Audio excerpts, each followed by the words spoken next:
तो आज हम लोग हैं लाइव 24 न्यूज़ चैनल के स्टूडियो में और आज हमारे साथ मौजूद हैं डॉक्टर विनोद शर्मा जो कि गिनीज वर्ल्ड रिकॉर्ड होल्डर हैं, मेमोरी ट्रेनर हैं, हज़ारों बच्चों को ये ट्रेन कर चुके हैं। तो आज उनसे बात करेंगे और जानेंगे कि हमारे देश के लिए उनका विज़न क्या है। तो बहुत बहुत स्वागत है विनोद शर्मा जी आपका हमारे चैनल में। और सबसे पहले मैं ये जानना चाहूँगा सर, आप अपने बारे में बताएं। जी, जैसे कि आपने बताया मैं एक मेमोरी ट्रेनर हूँ। ब्रेन साइंस या मेमोरी साइंस पे काफ़ी टाइम से मैं काम कर रहा हूँ और सिंपल लैंग्वेज में या सिंपल भाषा में कहें तो मैं एक टीचर हूँ, एक एजुकेशनिस्ट हूँ, एक पढ़ाने का इच्छुक व्यक्ति हूँ। और मैं चाहता हूँ कि एजुकेशन साइकोलॉजी मेरा फेवरेट सब्जेक्ट है। एजुकेशन दर्शन, शिक्षा दर्शन मुझे बहुत पसंद है। ये कहीं ना कहीं प्रैक्टिकल रूप में इंडियन एजुकेशन सिस्टम में आए और उसके कई सारे टेक्निक्स हम लोग बनाते हैं ताकि बच्चों को मज़ा आए पढ़ाई में, उनको बड़ा अच्छा लगे, स्ट्रेस बिल्कुल ना हो, एंजॉय करें वो पढ़ाई को और साथ साथ में जो भी डिफ़िकल्ट कंटेंट हो फटाफट वो याद कर लें। तो ऐसा कुछ मेरा रहता है। तो मैं पिछले लगभग 12 साल से इस काम को कर रहा हूँ।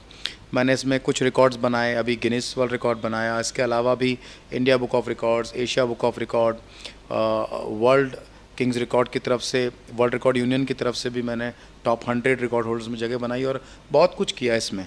लेकिन अब मैं ये चाहता हूँ कि इन सब चीज़ों को अगर सही माना जाए कि इसमें कुछ हो सकता है तो वो अब सीधा बच्चों तक पहुँचे, उनके टीचर्स तक पहुँचे।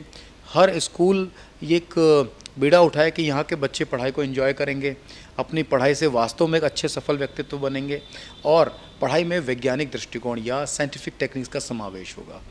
बहुत बढ़िया।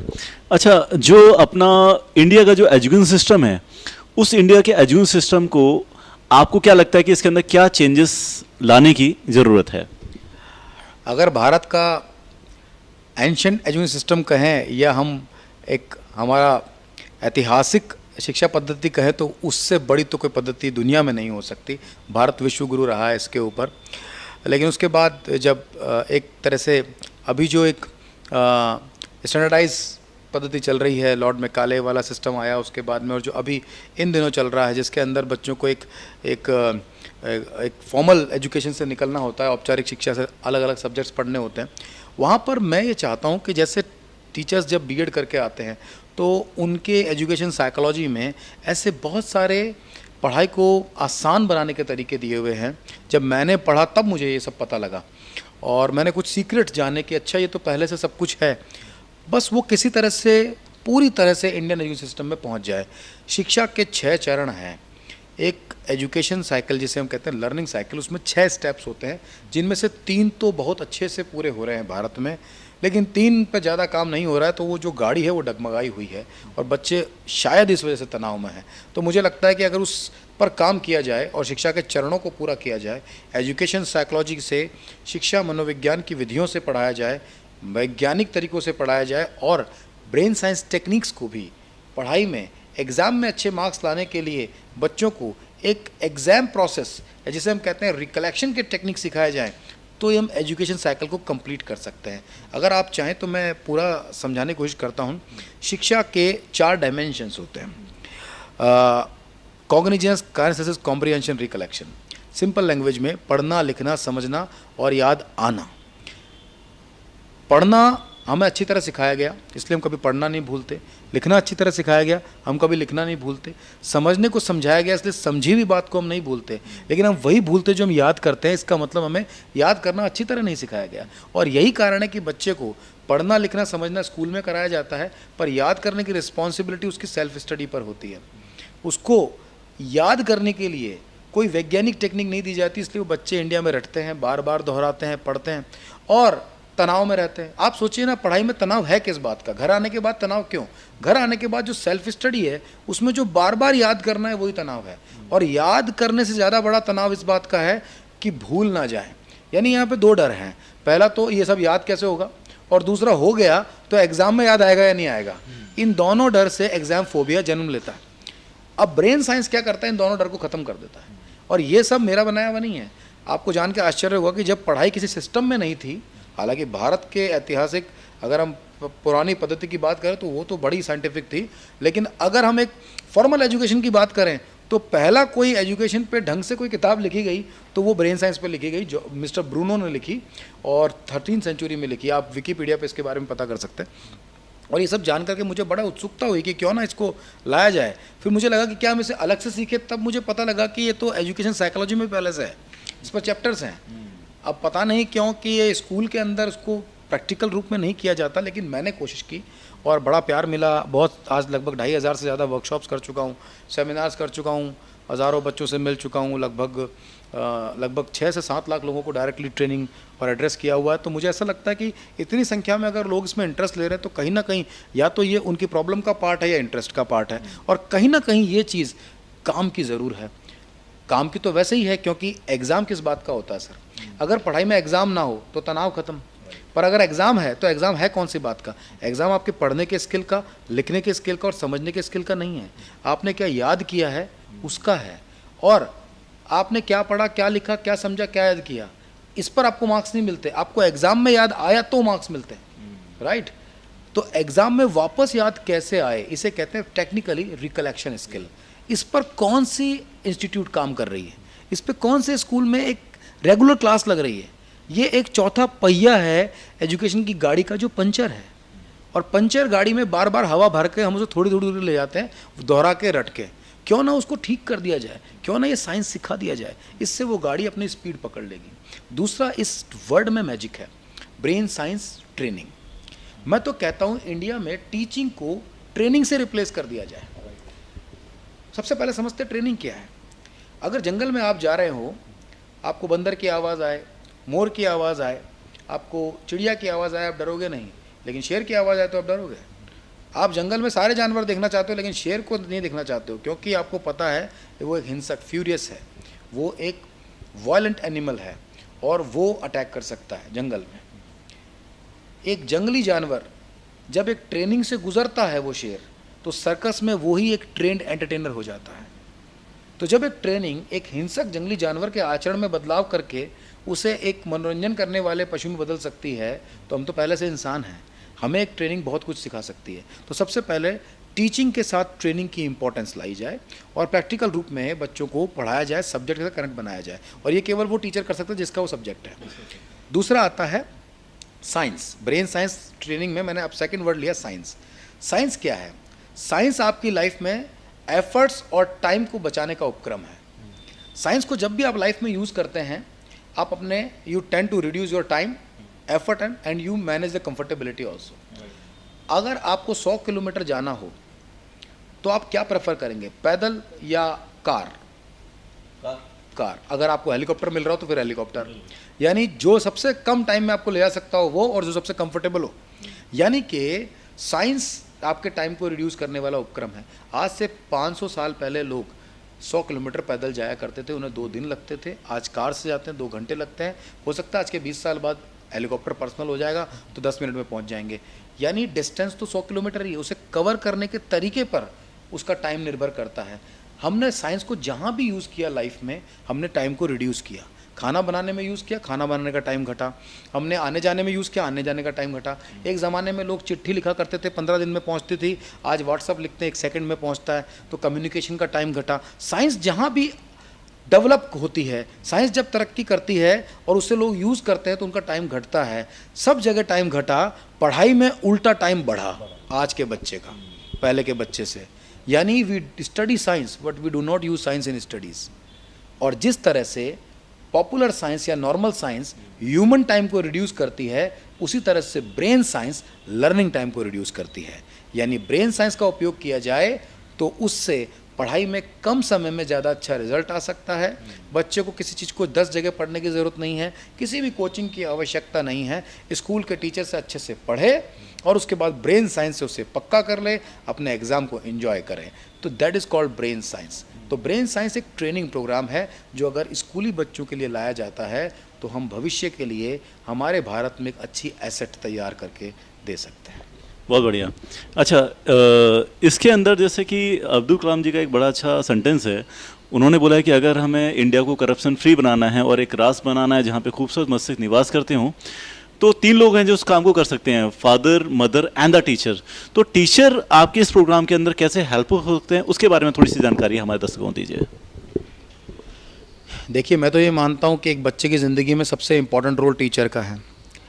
एक बच्चा 5 साल की उम्र में थोड़ा समझना सीखता है, उसके बाद उसे स्कूल भेज देते हैं, उसके बाद उसकी फॉर्मल एजुकेशन कंप्लीट करके 25 साल में कॉलेज वगैरह पूरा करके वो रियल लाइफ एक्सपीरियंस करने लगता है। इस टाइम में सबसे ज़्यादा समय किसके साथ देता है वो? बचपन में थोड़ा बड़ा होते ही प्ले स्कूल में चला जाता है और वहाँ से टीचर उसकी लाइफ में एंटर कर जाता है। उससे लेकर कॉलेज तक उसके पास टीचर्स, गुरु या अपने शिक्षक होते हैं, और कॉलेज के बाद उसकी खुद की ज़िंदगी और नौकरी होती है। इस वक्त सबसे ज़्यादा समय ही उसके साथ टीचर है, स्कूल में, कोचिंग पे, और उसके बाद उनकी स्टडीज़ के तौर पे उनके हर वक्त साथ में। मतलब अभी एक दैनिक भास्कर की रिपोर्ट थी, उसमें आया था कि भारत में पेरेंट अपने बच्चों के साथ 27 मिनट से ज़्यादा टाइम बिताते नहीं है एक दिन में, और मेट्रोज़ में तो ये और भी कम है। तो कहने का मतलब है सबसे ज़्यादा समय कौन रहा उसके साथ? टीचर। तो यानी कि उसकी ज़िंदगी में कोई महत्वपूर्ण बदलाव लाना है या उससे कुछ बनाना है तो उसकी जिम्मेदारी भी किस पे आई? उस टीचर पर ही। तो अगर उस टीचर को, हमें मेरी ज़िंदगी में जितना अच्छा टीचर मिलेगा, जितना काबिल मिलेगा, वो मुझे उतना ही काबिल बनाएगा। मुझे एक टीचर में कोच को ढूंढना है, हर टीचर को अपने आप में कोच पैदा करना है, और वो तब वो कर सकता है जब उसके पास दोनों सोच, एक तरह से दोनों तरह के आउटलुक हों। पहला दर्शन यानी कि फिलोसॉफिकल, कि हमें बच्चों को डेवलप करने की रिस्पॉन्सिबिलिटी मेरे ऊपर है, और दूसरा साइंटिफिक, उस डेवलपमेंट को कैसे किया जाए, कितना साइंटिफिक हो वो, किस तरीके से इन बच्चों में वो बदलाव आए कि वो जब पढ़ाई करें तो उससे एक अच्छे सफल इंसान बने। इसके लिए लर्निंग साइकिल है, पढ़ाई के तरीके हैं। Doctor Kohler, doctor Thorndike, doctor BF Skinner, इन सब का जो है बारे में चर्चा की गई है। विवेकानंद जी ने एक बहुत अच्छी बात कही थी साहब, जब एजुकेशन साइकोलॉजी में पहली बार पढ़ रहा था। वो एक ऐसे व्यक्तित्व है, विवेकानंद जी मेरे आइडियल भी हैं, जिन्होंने फिलॉसफी और साइकोलॉजी दोनों में अपने कुछ कोटेशंस दिए। पहला उन्होंने लिखा कि शिक्षा क्या है? शिक्षा जीवन में एक उत्तर है कि हमें करना क्या है। यानी जब शिक्षा पूरी हो जाए तो आपके पास आपका उत्तर होगा कि आपको करना क्या है, आपको पता हो जाएगा, आपको पता चल जाएगा। यानी जीवन का दर्पण है। आज अगर विवेकानंद जी हमारे साथ बैठे होते और इसी सेंटेंस के बारे में बात हम करते तो या तो वो बहुत हंसते या बहुत रोते, क्योंकि आज शिक्षा कंप्लीट करने के बाद बच्चों के सामने एक क्वेश्चन खड़ा हो जाता है कि अब करना क्या है। यानी उल्टा वो और कंफ्यूज हो जाते हैं कि पढ़ाई तो पूरी कर ली, अब कहाँ जाए। यानी इतने 25 सालों में वो ये नहीं ढूंढ पाया कि मैं किस लिए हूँ। यानी वो शिक्षा कहीं ना कहीं कुछ कमी छोड़ गई, और शिक्षा ने कमी छोड़ी तो शिक्षक ने कहीं ना कहीं एक रोल अदा करने में कुछ कहीं गंभीरता नहीं दिखाई। तो वहाँ हमें, और मैं सब शिक्षकों को नहीं कह रहा हूँ ऐसा, अच्छे भी हैं, मेरे भी बड़े अच्छे गुरु रहे, लेकिन अगर भारत में हर बच्चों को अच्छी शिक्षा मिले तो हर बच्चों को अच्छा शिक्षक मिलना ज़रूरी है। शिक्षा किससे मिलेगी? दीवारों से थोड़ी मिलेगी, स्कूलों में AC लगाने से थोड़ी मिलेगी, एक अच्छे टीचर से मिलेगी, राइट। अच्छा टीचर वो जिसके पास दोनों दृष्टिकोण होने चाहिए, पहला फिलोसॉफिकल, दूसरा psychological. What is psychology? Understanding the human behaviour, व्यवहार का अध्ययन करना साइकोलॉजी है। इससे मैं ये पता लगा लूँगा कि आपका अभी नेचर कैसा, अभी व्यवहार कैसा है, आप में किस बदलाव की ज़रूरत है। या तो आपका व्यवहार बिल्कुल सफल व्यक्ति जैसा है, आपका व्यवहार एकदम सही स्टैंडर्डाइज्ड है, आपका व्यवहार एक उन्नत है, आपका व्यवहार मेजरमेंट में टॉप पर है, यानी आप ऑलरेडी सफल हैं, ऑलरेडी एसेट है। और अगर आप में कमियां हैं, आप सफल नहीं हैं, स्ट्रगलर है, या आप में कोई दिक्कत है, यानी आपके व्यवहार में कुछ ऐसी चीज़ों की गुंजाइश बाकी रह गई जो डेवलप करनी है। तो सबसे पहले इसका मेजरमेंट होता है। तो व्यवहार का अध्ययन मनोविज्ञान कहलाता है। शिक्षा मनोविज्ञान क्या है? व्यवहार परिवर्तनी शिक्षा। Changing the human behaviour is education. जब ये पता चल जाए कि इसका व्यवहार अप टू द मार्क नहीं है लेकिन करना है, जैसे छोटे बच्चा होता है उसको बहुत कुछ सिखाना होता है, तो वहाँ शिक्षा का रोल आता है। और एक मस्तिष्क, एक बच्चा, एक मस्तिष्क है, वो मस्तिष्क एक शिक्षा प्रणाली से गुजर के एसेट बन सकता है। अब मैं तो सिर्फ आपको एक चिंतन दे रहा हूँ कि आप बताइए, जिस शिक्षा प्रणाली से हमारे हिंदुस्तान में बच्चे अभी गुजर रहे हैं, 20-25 साल निकलेंगे, क्या इस देश के लिए वो एसेट बन पाएंगे? या लायबिलिटीज़ होंगे? ये सवाल आपको अपने आप से पूछना है और जवाब भी अपने आप ही मिल जाएगा। लेकिन मेरा उद्देश्य ये है कि हमारे देश के बच्चे एसेट बने, और यही एनसीईआरटी का उद्देश्य है, हर शिक्षण संस्था का उद्देश्य है।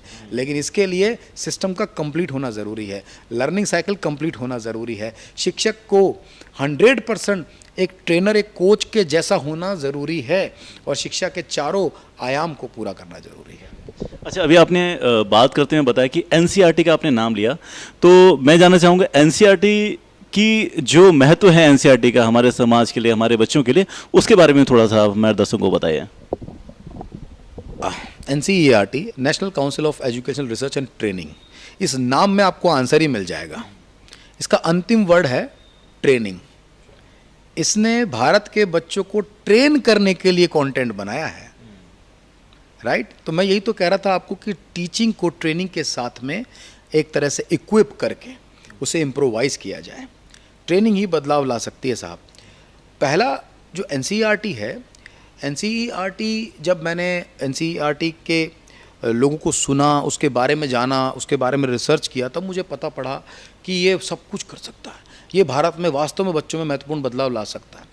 जिस तरह से आपके संविधान की एक प्रियम्बल होती है जिसमें एक उद्देश्य होता है कि भारत के नागरिक को कैसा नागरिक बनना है, एक संविधान की एक प्रस्तावना होती है, उसी तरह से एनसीईआरटी का उद्देश्य ये है कि भारत में पैदा होने वाला हर मस्तिष्क, उसकी ऐसी ट्रेनिंग हो कि वो इतना परिपक्व हो कि वो एसेट बन सके। हर बच्चा पहले, और वो भी समय पर। Success is not important, success on time is important. अगर मान लीजिए आपको एक उद्योगपति बनना है, आप एक बहुत बड़े स्ट्रगलर हैं और आपको एक बड़ा उद्योग खड़ा करना है, वो अगर आप कर पाए लेकिन 99 साल की उम्र में, तो फिर वो किस काम का है? आप सफल हों लेकिन 90 साल की उम्र में, तो आप इंजॉय नहीं कर सकते उसको, उल्टा आप तो अब तो इंतज़ार कर रहे हो कि अब तो जाना है जीवन छोड़ के।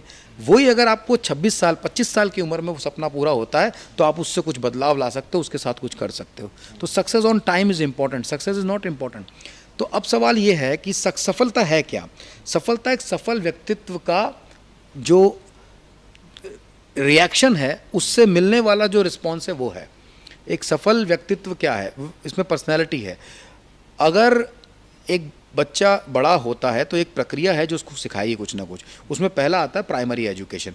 प्राइमरी एजुकेशन उसके बेसिक्स को ठीक करती है, यानी उसको लिखना, पढ़ना, बोलना, समझना, रिस्पॉन्ड करना, ये सिखाती है, और लॉजिकल डेवलपमेंट शुरू होता है। जब ये हो जाता है कि कैसे पढ़ें, जब वो सीख जाता है, तब आता है क्या पढ़ें, और उसको सही व्यक्तित्व बनाने के लिए एनसीईआरटी सब्जेक्ट्स का समावेश करती है, और जो कि 8 है: history, geography, polity, economy, science, language और मैथमेटिक्स और जनरल अवेयरनेस। इससे ही बहुत सारे इसके अलग अलग ब्रांचेस बन के कई सब्जेक्ट बन जाएंगे और कई तरह के पर्सनैलिटी ट्रेड्स बन जाएंगे, लेकिन निकलेगा इसमें से ही। तो ये सब्जेक्ट क्यों पढ़ाए जाते हैं, ये एनसीईआरटी बताती है। जब एक बच्चा टीचर से पूछता है, साहब आप हमें हिस्ट्री पढ़ा रहे हो लेकिन क्यों पढ़ रहा हूँ मैं, और अगर उसका जवाब ये है कि बेटा ये एग्जाम में बहुत इंपॉर्टेंट है, तो मेरे हिसाब से ये गलत जवाब है। उसे ये बताना चाहिए कि हिस्ट्री पढ़ने से आप में बदलाव क्या आएगा, है कि नहीं? मैथ्स पढ़ने से आप में चेंज क्या आने वाला है, आपकी पर्सनैलिटी में क्या नया एक आपके व्यवहार में कौन सा परिवर्तन होने वाला है, आप में एसेट्स के कौन से गुण आने वाले हैं। और ऐसा करने से जब एक बच्चा 4th क्लास से 10th क्लास, यानी कि 9 साल से 16 साल का बच्चा, ये फंडामेंटल सिलेबस कहलाता है। इस टाइम पे बच्चे के बिलीफ बनते हैं, इस टाइम पे इंटेलेक्चुअल कोशेंट, इस टाइम पे एनालिटिकल कोशेंट, इस टाइम पे इमोशनल कोशेंट, ये डेवलप होती है और इनके कॉम्बिनेशंस बनते हैं। इसमें उसको ब्रेन को ये पता होना चाहिए कि इमोशंस को पॉजिटिवली कैसे विल पावर में बदलना है, और कैसे एनालिटिकली मुझे डिसाइड करना है कि what is wrong for what is right for me, और राइट पता होने के बाद कैसे इंटेलेक्चुअली उस राइट को हासिल करना है। तो IQ, EQ और AQ, ये डेवलप होने का पीरियड आता है हमारा, जो ये पीरियड है। इसी टाइम पे बच्चा सीखेगा। स्कूल नहीं सिखा पाया तो बाहर से सीखेगा, फिर जो व्हाट्सअप सिखाएगा वो सीखेगा, फिर जो फेसबुक सिखाएगा वो सीखेगा, यूट्यूब सिखाएगा वो सीखेगा, इंटरनेट सिखाएगा वो सीखेगा, उसको संगत जो सिखाएगी वो सीखेगा। सवाल ये है कि क्या उसको स्कूल सही सिखाएगा? स्कूल उसको एग्ज़ाम में मार्क्स कैसे लाने हैं इस पर पढ़ाएगा, या ज़िंदगी में सफल कैसे बनना है ये सिखाएगा? ये सब्जेक्ट की ताकत है साहब, उन्हीं सब्जेक्ट से नेहरू जी जो है डिस्कवरी ऑफ इंडिया लिखते हैं, महात्मा गांधी जो हैं वो ग्राम स्वराज और हिंद स्वराज लिखते हैं। उन्हीं सब्जेक्ट पे चल कर के हिस्टोरियन इंडस वैली सिविलाइजेशन ढूंढ लेते हैं और दयाराम साहनी उसकी खोज करते हैं। इन्हीं सब्जेक्ट से अर्थशास्त्री निकलते मनमोहन सिंह बनते हैं। ये सब इन सब्जेक्ट में ही हैं। इन सब्जेक्ट को पढ़ के ही आप इंसान बन रहे हो, पर इन सब्जेक्ट को कैसे पढ़ें कि आप में पर्सनैलिटी ट्रेड्स आए, इनके साथ कनेक्शन कैसे बने, ये काम एक टीचर का है। ये उसका सबसे इम्पॉर्टेंट रोल है। वो वहाँ उसे थोड़ी सी और मुझे लगता है मेहनत करी जाए तो बहुत अच्छा रिजल्ट आ सकता है। और एनसीईआरटी का फिर अगला चरण आ जाता है डिसीजन। जब उसका AQ ने उसको ये बता दिया 10th के बाद कि अब मेरा जो पर्सनलाइज्ड क्वेश्चन है, यानी जो मेरी बेस्ट है, जो मेरा सबसे ज़्यादा इंटरेस्ट वाला पार्ट है, जिसको मैं अच्छे से कर सकता हूँ अपने जीवन में इंजॉय करते हुए, वो ये सब्जेक्ट और ये रहा है। वो उसको वहाँ पता लग जाती है। अगले उसको 3 साल कॉलेज में और 2 साल मतलब मास्टरी में दे करके और 5 साल में उसको डिसाइड करके एक तरह से विवेकानंद जी की नज़र में तो वो सफल व्यक्ति बन जाता है। अब ऐसा नहीं हो रहा है तो ये तो विडंबनाएं हैं जिस पर आप और हमारे जैसे लोग कुछ ना कुछ काम कर ही रहे हैं। तो मुझे लगता है एनसीईआरटी का उद्देश्य तो सही है, लेकिन उसकी जो प्रक्रिया है उसका जो साध्य ठीक है, पर जो साधन है उसे सही करने के लिए हमें कुछ ऐसे शिक्षकों की, ऐसे प्रिंसिपल्स की, आप जैसी हमारी जैसी सोच रखने वाले सभी वो लोग जो हिंदुस्तान में पैदा होने वाले हर पीढ़ी की चिंता करते हैं और उनमें ये उस बात पे वो सक्षम है कि हम क्या सिखा सकते हैं, उनकी बहुत ज़रूरत है। अगर वो साथ में आते हैं तो वास्तव में एक बड़ा बदलाव आ सकता है और हमारा भारत, हमारा सपनों का भारत वास्तव में बन सकता है। बिल्कुल, जो आपकी सोच है और जो आपने सोचा है ज़रूर हो सकता है। अच्छा, आपने विनोद जी कई सारे रिकॉर्ड्स आपने बनाए हैं। एशिया बुक ऑफ रिकॉर्ड आपके हाथ में है, Guinness world record, India book आपके हाथ में है और कई लोगों के रिकॉर्ड आपने बनाए हैं। तेरना प्रोग्राम चलाते हुए आपने कई लोगों को ट्रेन भी किया है और कई रिकॉर्ड्स आपने मतलब बनाए भी हैं। मैं आपसे जानना चाहूँगा कि ये सब रिकॉर्ड्स जो आपने बनाए हैं, इसकी सोच आपको कहाँ से, प्रेरणा कहाँ से मिली आपको, और ये जो प्रेरणा है हमारे जो बच्चे हैं, जो स्कूल वाले बच्चे हैं, उनको कैसे मिल सकती है? क्योंकि एयरवेज पे चढ़ना तो वही सिखाएगा जो एयरवेज पे चढ़ा होगा, तो रिकॉर्ड ब्रेक करना तो वही सिखाएगा जिसने रिकॉर्ड ब्रेक किया होगा। तो थोड़ा सा गाइडेंस हमारे बच्चों को और हमारे टीचर्स को दीजिए इस बारे में।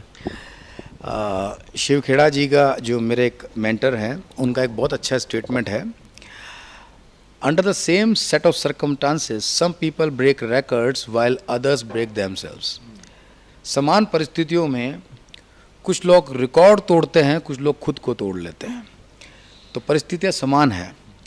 मैं छोटा था तब मेरे पिताजी ने गिनीज वर्ल्ड रिकॉर्ड एक पुस्तक ला के दी। उसमें जब मैंने देखा एक्स्ट्रा ऑर्डिनरी लोग, एक्स्ट्रा ऑर्डिनरी सोच, अलग करने का कुछ काम। इस दुनिया में 700 करोड़ लोग रहते हैं, इनमें से करीब 45,000 लोगों ने रिकॉर्ड बनाया हुआ है। ये वो 45,000 लोग हैं जो अलग सोचते हैं, जो इस दुनिया को प्रेरित करना चाहते हैं, कुछ नया करना चाहते हैं, जो असंभव को संभव बना करके ये बताते हैं सब कुछ संभव है, जो हर कठिन परिस्थिति के अंदर आनंद ढूंढ लेते हैं और कुछ नया बेंचमार्क सेट करना चाहते हैं। उन 45,000 लोगों में भाग्य से और आपके प्यार से मेरा भी नाम शामिल हुआ। तो मेरे कहने का मतलब एक बचपन से मेरी इच्छा थी, तो मेरा ये था कि कैसे हम उन 500 करोड़ लोगों में एक आदमी बन सकते हैं, कैसे हम लोगों को प्रेरित कर सकते हैं कि अपनी चैलेंज को जिया जा सकता है। उसमें इंजॉय, रिकॉर्ड बनाना आसान काम नहीं होता है, उसमें बहुत मेहनत लगती है, लेकिन उस मेहनत को इंजॉय किया जा सकता है, उसको जिया जा सकता है, उसे पैशन में बदला जा सकता है। तो ये मैं हर बच्चों को सिखाना चाहता हूँ। मेरे कुछ बच्चों ने रिकॉर्ड बनाया, अक्षय है उसने भी रिकॉर्ड बनाया और ऐसे कई सारे स्टूडेंट्स हैं जिन्होंने रिकॉर्ड बनाए हैं। मैं चाहता हूँ हर स्कूल में छुपे हुए रिकॉर्ड होल्डर्स हैं। हर टीचर अपने कई बच्चों को जानता है जिसमें अद्भुत प्रतिभाएँ हैं, उनको ये सिखाया जा सकता है कि रिकॉर्ड कैसे बनाते हैं। पहले सोच देनी होगी, फिर मैकेनिज्म देना होगा, फिर उनको बताना होगा कि इसकी ये गाइडलाइन है और बहुत आसानी से बना लेंगे। गिनीज वर्ल्ड रिकॉर्ड हो गया, इंडिया बुक ऑफ रिकॉर्ड हो गया, ये सब पहले कैटेगरी आपको देते हैं, आप अपनी पसंदीदा कैटेगरी लीजिए, फिर उसकी गाइडलाइन आपकी आती है, फिर उस गाइडलाइन को फॉलो करके आप अपनी मेहनत करिए। फिर रिकॉर्ड डे आता है जिस दिन आप अपना रिकॉर्ड बना के प्रेजेंट कीजिए। अगर वो उस गाइडलाइन पे 100% जाता है तो आप नया रिकॉर्ड कायम करते हैं। अगर किसी ने पहले से बना लिया होता है तो आपको पहले से पता होता है कि उसकी मेहनत से थोड़ी सी ज़्यादा मुझे मेहनत और थोड़ा इनोवेटिव रहना है, तो आप उससे तोड़ भी सकते हैं और इस तरह से आप ऑर्डिनरी से एक्स्ट्रा ऑर्डिनरी बन सकते हैं। तो विनोद जी हमारे चैनल पे आए, हम आपको बहुत बहुत धन्यवाद देते हैं, आपने टाइम निकाला। धन्यवाद sir, thank you sir, thank you. बहुत अच्छा लगा यहाँ आकर के, आप इस सोच को जान करके। कोशिश करेंगे कि ब्रेन साइंस के माध्यम से शिक्षा को स्ट्रेस फ्री, आसान, रुचिकर और सफल बनाने लायक बनाने का जो बीड़ा आज मैंने उठाया है, आपने भी कोशिश की है, वो हर टीचर, हर बच्चे तक पहुँच जाए। बस यही कामना के साथ धन्यवाद।